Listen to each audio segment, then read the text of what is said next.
தமிழ் சொந்தங்கள் அனைவருக்கும் வணக்கம்.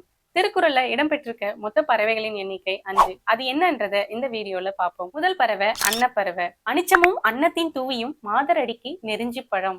அனிச்ச மலரும் அன்னத்தோட இறகும் காதலியோட பாதத்துக்கு நெருஞ்சி பழம் முள்ளு மாறி குத்தும்னு திருவள்ளுவர் காதலியோட பாதத்தின் மென்மைய வர்ணிக்கிறாரு. அடுத்து மயில். அணங்கு கொள் ஆய்மயில் கொல்லோ கணங்குழை மாதர்கொள் மாலும் என் நெஞ்சு. தலைவன் சொல்றாரு, இவள் தெய்வ பெண்ணோ, அழகான மயிலோ, கனமான காதணிகளை அணிந்த அழகிய பெண்ணோ, என்னவள் என்று அறிய முடியாமல் என் மனம் தவிக்கிறதே அப்படின்னு தலைவன் தலைவியோட அழகுல மயங்குறாராமா. அடுத்து பீலிப்பை சாக்காடும் அச்சிரும் அப்பண்டம் சாலம் மிகுத்து பெய்யின். அதாவது பாரமே இல்லாத மயில் தோகைய ஆனாலும் அளவுக்கு அதிகமா ஏத்தணும்னா அந்த வண்டியோட அச்சு முறிஞ்சிடும்னு திருவள்ளுவர் சொல்றாரு. அடுத்து காக்கை.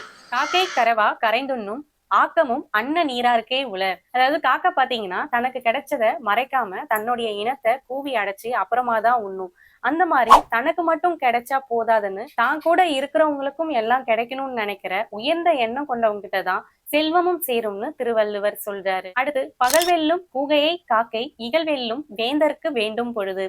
இந்த கூறல்ல ஆந்தை காக்கை இந்த 2 பறவைகளும் இடம்பெறுதுங்க. அதாவது ஆந்தை காக்காவை விட வலிமையானது. ஆனா பகல் டைம்ல காக்கை ஆந்தைய வென்றுடுமா. அந்த மாதிரி நம்ம ஒரு எதிரியை வீழ்த்தணும்னு நினைக்கும் போது சரியான காலத்தை தேர்ந்தெடுத்து வீழ்த்தணும்னு திருவள்ளுவர் சொல்றாரு. அடுத்து கொக்கு. கொக்கக்க கூம்பும் பருவத்து மற்றதன் குத்தொக்க சீர்த்த இடத்து. நம்ம ஒரு இலக்க நோக்கி போயிட்டு இருக்கும் போது கொக்கு எப்படி தனக்கான பெரிய மீன் வர வரைக்கும் காத்திருக்குமோ, அந்த கொக்கு மாதிரி நாமளும் சரியான காலம் வர வரைக்கும் காத்திருந்து அந்த கொக்கு எப்படி பெரிய மீன் வந்ததும் அதை டக்குன்னு கொத்தி எடுத்துக்குமோ, நாமளும் அந்த மாதிரி சரியான நேரத்தை பயன்படுத்தி நம்ம இலக்குல வெற்றி அடையணும்னு திருவள்ளுவர் சொல்றாரு. இப்போ உங்களுக்கான கேள்வி என்னன்னா, கொக்கு, காக்கை, கூகை இந்த 3ம் ஒரே அதிகாரத்துல இடம்பெறுது.